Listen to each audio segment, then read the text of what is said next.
Hello friends, आज का यह वीडियो बहुत ज़्यादा ही इंटरेस्टिंग होने वाला है। अक्सर हम कंफ्यूज हो जाते हैं कि सी, वॉच, लुक इन सभी का मतलब देखने से होता है, लेकिन किन का यूज कब और कहाँ करें इसमें बचपन से लेकर आज तक कन्फ्यूजन रहा है। केवल यही नहीं, बाई और परचेज इन दोनों का मतलब खरीदना होता है, बट दोनों का यूज अलग अलग जगहों पर होता है। इस तरह के बहुत सारे कन्फ्यूजिंग वर्ड्स को देखेंगे, जैसे cry and weep, break and pluck, listen and hear, read and study, float and swim, bridge and fly over, home and house, cook and make, award and reward, voice and sound, sick and ill, marriage and wedding। ये ऐसे word हैं जिनका मतलब तो same होता है, लेकिन इनका यूज अलग अलग जगहों पर होता है और इन्हें हम एक एक करके डिटेल में समझेंगे, जो कि आपके स्कूल के एग्ज़ाम हो या फिर कॉम्पिटिटिव एग्ज़ाम, सभी के लिए बहुत ज़्यादा ही इम्पोर्टेंट है। सो वीडियो को स्किप करने की भूल ना करें और वीडियो को लास्ट तक देखें, क्योंकि मैं और मेरी टीम की कोशिश रहती है कि किसी भी टॉपिक की डीप नॉलेज आप तक पहुंचा सके। आपका एक बार फिर से स्वागत है आस्क इंग्लिश चैनल पर, जहां आप सीखते हो इंग्लिश एक नए टेक्निक से, वो भी हिंदी की हेल्प से। आज का हमारा पहला कंफ्यूजिंग वर्ड है read and study. Read and study दोनों का मतलब पढ़ना होता है, लेकिन दोनों का यूज अलग अलग जगहों पर होता है। अब देखो, मान लो आप रास्ते में जा रहे हो और कहीं पर कोई साइन बोर्ड दिखता है और आप उसे पढ़ने लगते हो, तो दैट वन इज रीड। उस जगह पर हम यूज करेंगे रीड, क्योंकि उसे पढ़ने के लिए गौर नहीं करते हैं, सोचते नहीं हैं, बस पढ़ लेते हैं। You were reading the sign board, या फिर आई एम रीडिंग न्यूज़पेपर, क्योंकि हम न्यूज़पेपर बिना सोचे या गौर किए हुए पढ़ते हैं, इसलिए न्यूज़पेपर पढ़ने के लिए हम रीड का यूज करेंगे। बट जब सोच समझकर किसी चीज़ को पढ़ते हैं तो हम यूज करते हैं स्टडी। अब आपने जैसे कोई मैगजीन पढ़ा और 4 दिन बाद आपने क्या पढ़ा था ये याद नहीं है, तो ऐसे चीज़ों के साथ रीड का यूज करते हैं। बट जब आपने कोई सब्जेक्ट, फिजिक्स, मैथ, केमिस्ट्री या कोई भी सब्जेक्ट की पढ़ाई की और 5 से 6 महीने बाद एग्ज़ाम में उन्हीं सब्जेक्ट के क्वेश्चन का आंसर दे रहे होगे, तो वो स्टडी है। मतलब किसी चीज़ का डीपली नॉलेज ले रहे हो, तो वहाँ स्टडी का यूज करेंगे। बट जब नॉर्मली पढ़ रहे हो, कोई डीप नॉलेज ना ले रहे हो, तो वहाँ रीड का यूज करेंगे। Example, I love to read novels in my free time. यहाँ पर रीड का यूज करेंगे, क्योंकि कोई डीप नॉलेज नहीं ले रहे हैं, बिना सोचे या गौर किए पढ़ रहे हैं। But I need to study for my upcoming biology exam. यहाँ पर स्टडी का यूज करेंगे, क्योंकि डीप नॉलेज ले रहे हैं, सोच समझ कर पढ़ रहे हैं। Next, home and house. Home and house दोनों का मतलब घर होता है। होम का यूज हम तब करते हैं जब उस घर में एक परिवार रहता हो।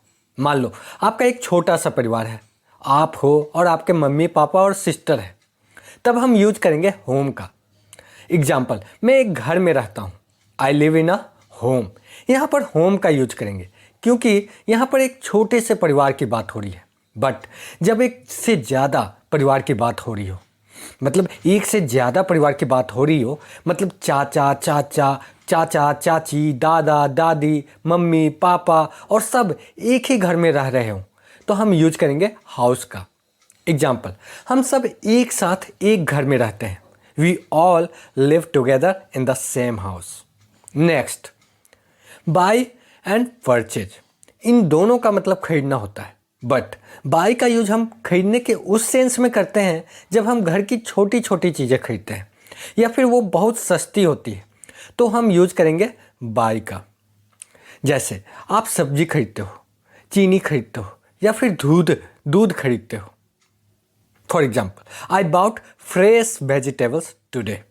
बाय का यहाँ पर सेकेंड फॉर्म लिया गया है बाउट, इसलिए आप पढ़ेंगे I bought fresh vegetables today. लेकिन परचेज का यूज हम तब करते हैं जब कोई चीज़ महंगी हो या फिर बड़ी चीज़ हो। जैसे हमने बाइक खरीदा या फिर एसी खरीदा या फिर फ्लैट खरीदा या फिर क्यों ना कार खरीदा, तो इन सब चीज़ों के लिए हम यूज करेंगे परचेज का, क्योंकि ये ऐसी चीज़ें हैं जो हम कभी कभी खरीदते हैं और ये सब जनरली महंगी भी होती हैं, इसलिए इनके लिए परचेज का यूज करेंगे। फॉर एग्जाम्पल, मैं नोएडा में फ्लैट खरीदूंगा। I will purchase a flat in Noida. Next, listen versus hear. Listen and hear दोनों का मतलब सुनना होता है, बट लिसन का यूज हम तब करते हैं जब हमारे कानों में ऐसी आवाज़ जाती है जिनका कोई अर्थ हो, मतलब हो। अगर ऐसी आवाज़ जिसका कोई मतलब ना हो, अर्थ ना हो, तो वहाँ हम यूज करेंगे हियर का। आओ इसे एग्जाम्पल से समझते हैं। मान लो आपने 15 अगस्त को लाल किले से प्रधानमंत्री का भाषण सुना। मतलब जो प्रधानमंत्री जी ने कहा उन सब का अर्थ था और वो हमें समझ में भी आ रहा था, इसीलिए यहाँ यूज होगा लिसन का। एग्जाम्पल, मैंने प्रधानमंत्री को सुना। I listen prime minister. इसी तरह अगर आप गाना सुन रहे हो तो भी लिसन का ही यूज करेंगे। I am listening a song. But जब किसी आवाज़ का कोई अर्थ ना हो तो हम यूज करेंगे हियर। देखो, अगर कुत्ता भौंकता है तो इसका कोई अर्थ नहीं निकलता है, इसलिए हम यूज करेंगे हियर का। I am hearing the bark. इसी तरह अगर बम की आवाज़ सुनाई दे या फिर बिजली की कड़कड़ाहट या किसी चीज़ का गिरना या झरने की पानी की आवाज़, इन सब चीज़ों के लिए यूज करेंगे हियर का, क्योंकि इनका कोई अर्थ नहीं निकलता है। Example, I heard the sound of bomb. Here का सेकेंड फॉर्म हर्ड। सिंपल सा फंडा है, जिसका अर्थ निकलेगा उसके लिए लिसन का यूज करेंगे और जिसका कोई अर्थ नहीं निकलेगा उसके लिए हियर का यूज करेंगे, और अर्थ तो केवल लैंग्वेज का ही निकलता है। सो लैंग्वेज के साथ लिसन का यूज करेंगे। नेक्स्ट, हमारा सिक एंड इल है, जिसका हिंदी मीनिंग बीमार होता है, लेकिन दोनों का यूज अलग अलग जगह पर होता है। सिक का यूज वैसे बीमारी के लिए करते हैं जो शॉर्ट टाइम के लिए हो। जैसे आपने अपने दोस्त को देखा और देखने से आपको मालूम लग रहा है कि वो अब बीमार है, तो वहाँ यूज करेंगे सिक का। Example, you feel sick. मतलब सर्दी, खांसी, बुखार या छोटे छोटे बीमारी के लिए हम यूज करेंगे सिक का। बट जब लॉन्ग टाइम बीमारी की बात हो तो हम यूज करेंगे इल का। अगर कोई किसी बीमारी के कारण हॉस्पिटल में एडमिट है, मतलब लंबे समय से बीमार चल रहा है, तो हम यूज करेंगे इल का। Example, Mohit is ill in hospital with a chest infection. देखो, जब बड़ी बड़ी बीमारी की बात हो तो हम यूज करेंगे इल का, एंड छोटी बीमारी के लिए सिक का। अगर हम अमेरिकन और ब्रिटिश इंग्लिश की बात करें तो अमेरिकन इंग्लिश में ज़्यादातर सिक का यूज किया जाता है और ब्रिटिश इंग्लिश में इल का, लेकिन इंडिया में दोनों का यूज होता है। नेक्स्ट, हमारा क्राई एंड वीप है, जिसका मतलब होता है रोना। जब कोई चिल्ला चिल्ला कर रोता है तो क्राई का यूज करते हैं, और क्राई का एक और मतलब होता है चिल्लाना, इसलिए जब कोई चिल्ला कर रोता है तो क्राई का यूज करते हैं। एग्जाम्पल, बच्चा रो रहा है, चाइल्ड इज क्राइंग। वीप का यूज हम तब करते हैं जब कोई बच्चा चुपचाप या धीरे धीरे रोता है, या कोई बड़ा हो जो चुपचाप धीरे धीरे रोता हो, तो हम यूज करेंगे वीप का। वह रो रहा है, he is weeping. Next, break and plug. Break and plug दोनों का मतलब होता है तोड़ना, लेकिन ब्रेक का यूज हम तब करते हैं जब आप कुछ भी तोड़ो, मोबाइल तोड़ो या किसी की हड्डी तोड़ो या कुछ भी तोड़ो, जब चीज़ें फोर्सफुली तोड़ी जा रही हूँ तो ब्रेक का यूज करेंगे। एग्जाम्पल, उसने मेरे मोबाइल को तोड़ा, ही ब्रोक माई मोबाइल। लेकिन वही प्लग का यूज तब करते हैं जब आप किसी चीज़ को पोलाइटली तोड़ते हो, उस पर कोई फोर्स नहीं लगाते हो, इसीलिए हम यूज करेंगे प्लग का। जैसे मैंने फूल को तोड़ा, आई प्लग्ड अ फ्लावर। फूल आसानी से टूट जाता है, मतलब पोलाइटली टूट जाता है, इसीलिए ब्रेक का यूज ना करके प्लग का यूज करेंगे। देखो, एक टिप्स देता हूँ, जब भी फूल, फल और तारे तोड़ने की बात हो, ये तीन चीज़ें, फूल, फल और तारे, ये फूल, फल और तारे तोड़ने की बात हो तो प्लग का यूज करेंगे, और बाकी सभी चीज़ों के लिए, बाकी जो भी चीज़ टूटी हो तोड़ने के लिए यूज हो, बाकी सभी चीज़ों के लिए ब्रेक का यूज करेंगे। नेक्स्ट, हमारा है see, watch and look. See, watch and look तीनों का मतलब होता है देखना, लेकिन यूज तो आप जानते ही हैं, तीनों का अलग अलग जगहों पर होता है, और ये तीनों ही सबसे ज़्यादा परेशान करते हैं। इसकी डिटेल वीडियो मैंने ऑलरेडी अपलोड कर रखा है, एक बार देखना जरूर, आपके सारे डाउट क्लियर हो जाएंगे।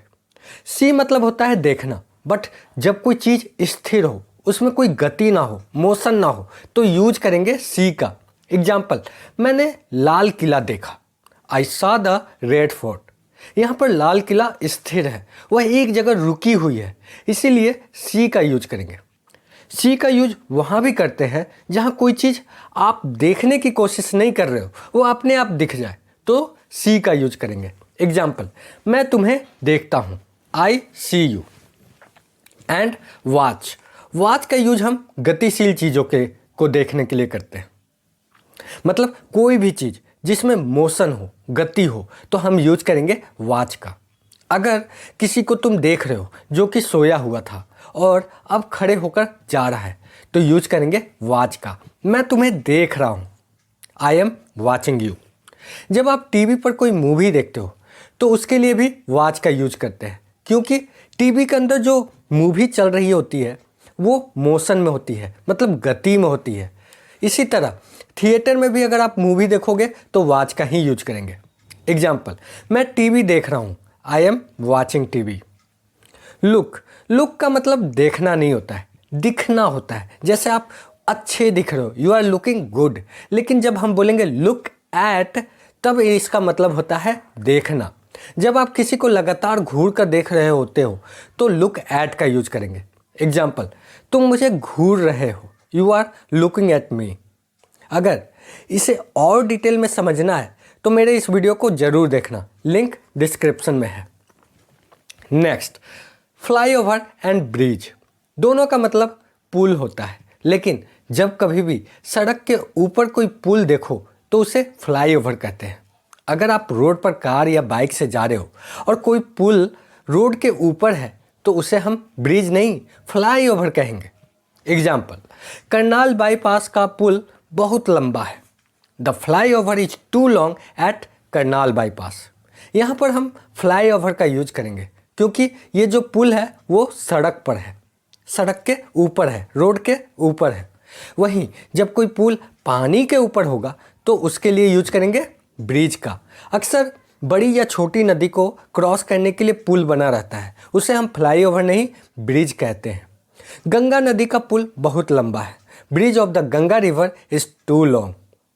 सो अब कभी भी कंफ्यूज मत होना, इस तरह के वर्ड्स को लेकर वीडियो में अभी और भी ऐसे इंटरेस्टिंग फैक्ट देखने को मिलेंगे जो आप पहले कभी भी नहीं जानते थे। सो वीडियो को लाइक और चैनल को सब्सक्राइब जरूर कर दें। हमारा नेक्स्ट वर्ड है स्विम एंड फ्लोट। दोनों का मतलब तैरना होता है, लेकिन स्विम का यूज हम तब करते हैं जब कोई इंसान या जानवर जो ज़मीन पर रहता है और बाद में तैरना सीखता है, तो उनके लिए यूज करते हैं स्विम का। मेरे दोस्त तैर रहे हैं, माई फ्रेंड्स आर स्विमिंग। यहाँ पर स्विम का ही यूज होगा, फ्लोट का नहीं, क्योंकि मेरे दोस्त जन्म से तैरना नहीं जानते थे, उन्होंने बाद में तैरना सीखा। लेकिन हम बात करें फ्लोट की, फ्लोट का उन सभी जीवों के लिए यूज होता है जो जन्म से ही तैरना जानते हैं, जैसे मछली, ऑक्टोपस, शार्क, स्टारफिश और भी समुद्री जीव, इन सब के लिए यूज होगा फ्लोटिंग। एग्जाम्पल, मछली तैर रही है, फिश इज फ्लोटिंग। यहाँ पर स्विमिंग लगाना सरासर गलत होगा, फिश इज स्विमिंग गलत है। हमारा नेक्स्ट है वॉइस एंड साउंड। दोनों का मतलब आवाज़ होता है, लेकिन इनका यूज अलग अलग जगहों पर होता है। वॉइस का यूज हम उनके लिए करते हैं जो कि created by living beings mouth, जो कि created by living beings mouth. मतलब मेरे मुंह से, आपके मुंह से, मेरे डॉगी के मुंह से, किसी भी सजीव मतलब लिविंग बींग के मुंह से आवाज़ निकलती है तो वहाँ पर हम वॉइस का यूज करेंगे। Example, Radha's voice is so soft, I heard your voice. लेकिन वहीं पर जब हम साउंड की बात करेंगे तो created by non living beings, मतलब किसी निर्जीव से आवाज़ निकलती है, जैसे टीवी से, रेडियो से, लाउड स्पीकर से, डीजे से, तो इन सब चीज़ों के लिए से निकली हुई आवाज़ के लिए हम साउंड का यूज करेंगे। Example, the sound of this mobile is good, the sound of this TV so loud. हमारा अगला वर्ड है सीलिंग एंड रूफ। दोनों का ही मतलब होता है छत, लेकिन जब हम छत के नीचे भाग की बात करें, मतलब आप खड़े हो और सर उठाकर ऊपर देखते हो, तो जो छत का हिस्सा दिखता है, जिस पर फैन लटका होता है उसे सीलिंग कहते हैं। इसी कारण जो छत वाले पंखे होते हैं ना, उन्हें हम सीलिंग फैन कहते हैं। एग्जाम्पल, पंखा छत पर लगा हुआ है, the fan is installed in the ceiling. वहीं जब हम छत के ऊपर के हिस्से की बात करें तो हम यूज करेंगे रूफ। ऊपर के हिस्से का मतलब है जिस पर आप खड़े होते हो और पतंग उड़ाते हो, मतलब छत का जो ऊपरी हिस्सा होता है उसे ही रूफ कहते हैं। एग्जाम्पल, मैं छत पर पतंग उड़ाऊंगा, I will fly kite on the roof. Next, advice and advise. इन दोनों का मतलब सलाह से होता है। एक हमारा नाउन है तो दूसरा वर्ब। ये जो एडवाइस है जिसमें सी लगा है वो नाउन है जिसका मतलब है सलाह, और इसके फॉर्म में कोई चेंजिंग नहीं होगा। ऐसा नहीं होगा कि इसके साथ ईडी लगाकर एडवाइज्ड बना दे, ये हमारा गलत हो जाएगा। अक्सर कॉम्पिटिटिव एग्जाम में फाइंड द एरर में ऐसे क्वेश्चन आते ही हैं, तो आप इस बात का ध्यान रखना कि जिस एडवाइस में सी है वो नाउन है और उसकी फॉर्म में कोई चेंजिंग नहीं होता है क्योंकि यह वर्ब नहीं है। एग्जाम्पल, मैंने उसे कुछ सलाह दिया, आई गैव हर सम एडवाइस। यहाँ पर एडवाइस हमारा नाउन है, कुछ सलाह, और वर्ब यहाँ पर गेव है। गिव का सेकेंड फॉर्म गैव होगा। वहीं पर हम अगर एडवाइज की बात करें जिसमें एस लगा है वो वर्ब है जिसका मतलब होता है सलाह देना, और इसकी फॉर्म में भी चेंजिंग होगा और वह एडवाइज्ड हो जाएगा। वर्ब की second and third form advised. जैसे मैंने उसे एक्सरसाइज करने का सलाह दिया, I advised her to take exercise regularly. यहाँ पर सलाह देने की बात हो रही है, मतलब क्रिया की बात हो रही है, इसलिए यहाँ पर एडवाइज को वर्ब की तरह यूज किया गया है। देखो, अगर एडवाइज में सी लगा है तो नाउन होगा और अगर एस लगा है तो वर्ब होगा जिसका फॉर्म भी चेंज होगा। अब आ जाओ अगला देखते हैं, लेकिन उससे पहले अभी तक आपने लाइक नहीं किया है तो प्लीज़ दोस्तों लाइक तो कर दो। नेक्स्ट पेयर है award and reward. Award and reward दोनों का मतलब इनाम या पुरस्कार होता है, लेकिन दोनों में मेजर डिफरेंस है। अगर एक कॉमन डिफरेंस की बात करूं तो अवार्ड वाला पुरस्कार है ना जो, वो पब्लिकली दिया जाता है, और जो रिवार्ड वाला पुरस्कार है वो प्राइवेट तौर पर दिया जाता है। ये तो था एक छोटा सा कॉमनली डिफरेंस। देखो, अवार्ड जो किसी स्पेसिफिक अचीवमेंट के लिए किसी संगठन या संस्था द्वारा रेगुलरली इंटरवल पर दिया जाता है। जैसे भारत रत्न अवार्ड ही को ले लो आप, ये रेगुलरली इंटरवल पर दिया जाता है जो कि हर साल किसी स्पेसिफिक अचीवमेंट के लिए पब्लिकली दिया जाता है, ये हर साल दिया जाता है। इसी तरह नोबल पुरस्कार या ऑस्कर दिया जाता है। Example, who got the first Bharat Ratna award. लेकिन जब हम रिवार्ड की बात करेंगे तो इसका मतलब भी पुरस्कार या इनाम ही होता है, लेकिन रिवार्ड का यूज हम तब करते हैं जब कोई बहुत बड़ी अचीवमेंट ना हो। जैसे आप स्कूल या कॉलेज में आपने बहुत अच्छा परफॉर्म किया, तो उस समय आपको प्रोत्साहित करने के लिए टीचर ने जो आपको इनाम दिया वो हमारा रिवार्ड होता है, वो हमारा अवार्ड नहीं है। Example, he was being rewarded a gift voucher for winning the dance competition. Next हमारा नो एंड नॉट, जिसका मतलब होता है नहीं। आपको क्या लगता है, नो और नॉट में कोई डिफरेंस है भी या नहीं है? डिफरेंस है या नहीं है, क्या लगता है आपको? दोनों सेम है? देखो, एक कॉमन सा डिफरेंस है, नो का यूज नाउन के साथ होता है और जबकि नॉट का यूज वर्ब के साथ करते हैं। आओ इसे एग्जाम्पल से समझते हैं। आई हैव नो बाइक, यहाँ पर बाइक है ना, जो बाइक हमारा नाउन है। I have no money, I have no pen, ये सब हमारे नाउन है जिसके पहले नो का यूज होता है। अगर नाउन के बारे में डिटेल में समझना चाहते हो तो हमारे इस वीडियो को ज़रूर देखें। इस वीडियो में मैंने सारे डाउट क्लियर किए हैं, चाहे वो डाउट स्कूल के लेवल का हो या फिर कॉम्पिटिटिव एग्जाम के लेवल का, एक बार देखना ज़रूर। ये था नो का यूज, लेकिन जब नॉट की बात होगी तो वो वर्ब के साथ ही यूज होता है। Example, I do not like to play football. He does not sing a song. यहाँ पर लाइक और सिंग दोनों वर्ब हैं, इसलिए इसके पहले हमने यूज किया नॉट का। और वर्ब की डिटेल में नॉलेज चाहते हो तो हमारे इस वीडियो को ज़रूर देखना। नेक्स्ट हमारा ओवर एंड एबव। दोनों का मतलब ऊपर होता है, लेकिन दोनों का यूज अलग अलग जगह करते हैं। ओवर का यूज हम ऊंची और स्थिर जगह के लिए करते हैं, मतलब आपसे ऊपर हो और स्थिर हो, यानी कभी यहाँ कभी वहाँ ऐसा ना हो। जबकि अबव का यूज हम ऊंची नहीं, बहुत ज़्यादा ऊंची हो तब करते हैं। जैसे एरोप्लेन के लिए हम अबव का यूज करेंगे, या बर्ड्स होते हैं ना जो बहुत ज़्यादा ऊंचाई पर उड़ते हैं, उनके लिए भी अबव का यूज करेंगे, क्योंकि वो बहुत ज़्यादा ऊंची जगह पर फ्लाई करते हैं और वो स्थिर भी नहीं होते हैं, एक जगह से दूसरे जगह जाते रहते हैं। अब इसे एग्जाम्पल से समझते हैं। There is a bridge over the river. यहाँ ओवर का यूज होगा क्योंकि ब्रिज नदी से ज़्यादा ऊंचाई पर नहीं है। इसी तरह अगर हमें कहना हो a plane is flying above the village, यहाँ पर प्लेन बहुत ज़्यादा ही ऊंचाई पर फ्लाई कर रहा है, इसलिए हम यूज करेंगे अबव का। Next, job and work. दोनों का मतलब काम ही होता है, लेकिन दोनों को सेंटेंस में यूज करने के समय हम कंफ्यूज हो जाते हैं, बट आज के बाद ये कंफ्यूजन भी ख़त्म हो जाएगा। जॉब को हम नाउन की तरह यूज करते हैं, जबकि वर्क को नाउन और वर्ब दोनों की तरह यूज कर सकते हैं। आओ इसे एग्जाम्पल से समझते हैं। I love my job. यहाँ जॉब नाउन की तरह यूज किया गया है। आई लव माई वर्क, और वर्क को भी एज ए नाउन यूज किया जा सकता है। दोनों सही है, बट जब वर्ब की बात करें तो I have to job tomorrow. यहाँ पर जॉब का यूज वर्ब की तरह हो रहा है, जो कि गलत है। इसका करेक्ट सेंटेंस होगा I have to work tomorrow. ये कॉमन सा डिफरेंस है जॉब एंड वर्क में। हमारा अगला वर्ड है मैरिज एंड वेडिंग। आपको क्या लगता है, क्या मैरिज एंड वेडिंग में कोई डिफरेंस है? दोनों का हिंदी मीनिंग शादी होता है, लेकिन अगर आप बोलते हो you are invited to my marriage, तो ये सरासर गलत है, क्योंकि मैरिज दो लोगों के बीच का लॉन्ग टर्म रिलेशनशिप शो करता है। Example, they are married for 10 years. But wedding का यूज हम तब करते हैं जब सेरेमनी, इवेंट या प्रोग्राम होता है।